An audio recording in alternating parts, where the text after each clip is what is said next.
Must continue.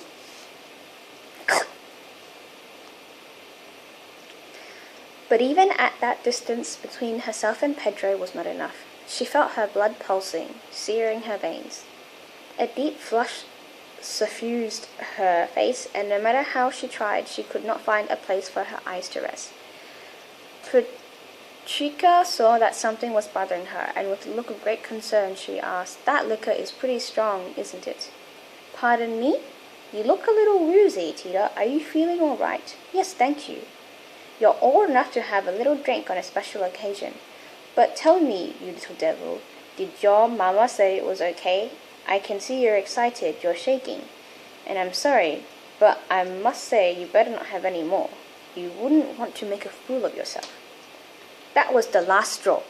To have Paquita, I don't know, Paquita, Lobo, I don't know, LRBO, think she was drunk. She couldn't allow the tiniest suspicion to remain in Paquita's mind, or she might tell her mother. Tita's fear of her mother was enough to make her forget Pedro for a moment, and she applied herself to convincing Paquita any way she could that she was thinking clearly, that her mind was alert. She chatted with her, she gossiped, she made small talk. She even told her the recipe for this Noyo liquor, which was supposed to have such an effect on her. The spirit is made by soaking 4 ounces of peaches and half a pound of apricots in water for 24 hours to loosen the skin. Next, they are peeled, crushed, and steeped in hot water for 15 days. Then the spirit is distilled. After 2.5 pounds of sugar have been completely dissolved in the water, 4 ounces of orange flower water are added, and the mixture is stirred and strained. And so there would be no lingering doubts about her mental and physical well-being. She reminded Paquita, as if it was just an aside, that the water's containers held 2.016 liters, no more and no less. So when Mama Eleanor came over to ask Paquita if she was being properly entertained, she replied enthusiastically, "Oh yes, perfectly. You have such wonderful daughters. Such fascinating conversation." Mama Eleanor sent Tita to the kitchen to get something for the guests.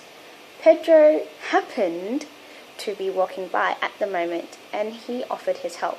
Tita rushed off to the kitchen without a word. His presence made her extremely uncomfortable. He followed her in, and she quickly sent him off with one of the trays of delicious snacks that had been waiting on the kitchen table.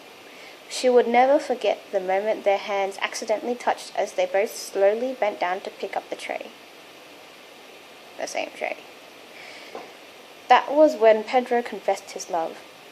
"Señorita Tita, I would like to take advantage of this opportunity to be alone with you to tell you that I am deeply in love with you. I know this declaration is presumptuous and it's quite sudden, but it's so hard to get near you that I decided to tell you tonight. All I ask is, you tell me whether I can hope to win your love." "I don't know what to say. Give me time to think." No, I can't. I need an answer now. You don't have to think about love. You either feel it or you don't. I am a man of few words, but my word is my pledge. I swear that my love for you will last forever. What about you? Do you feel the same way about me?" "Yes. Yes, 1,000 times." From that night on, she would love him forever. And now she had to give him up. It wasn't decent to desire your sister's future husband. She had to try to put him out of her mind somehow, so she could get to sleep. She started to eat the Christmas roll Natcha had left on her bureau along with a glass of milk. This remedy had proven effective many times. Natcha, with all her experience, knew that for Tita there was no pain that wouldn't disappear if she ate a delicious Christmas roll. But this time it didn't work. She felt no relief from the hollow sensation in her stomach. Just the opposite. A wave of nausea flowed over her. She realized that the hollow sensation was not hunger, but an icy feeling of grief.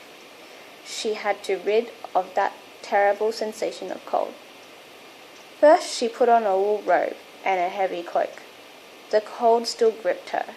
Then she put on felt slippers and another 2 shawls. No good. Finally, she went to her sewing box and pulled out the bedspread she had started the day Pedro first broke of marriage. A bedspread like that, a crocheted one, takes about a year to complete, exactly the length of time Pedro and Tita had planned to wait before getting married. She decided to use yarn, not to let it go to waste, so she worked on the bedspread and wept furiously, weeping and working until dawn, and threw it over herself. It didn't help at all, not that night, nor many others. For as long as she lived, could she free herself from that cold. Okay, the next one is the next chapter, which is already a wedding cake. February. Wedding cake. And I'm going to leave that for next time because I've read enough for today. Thank you. Bye.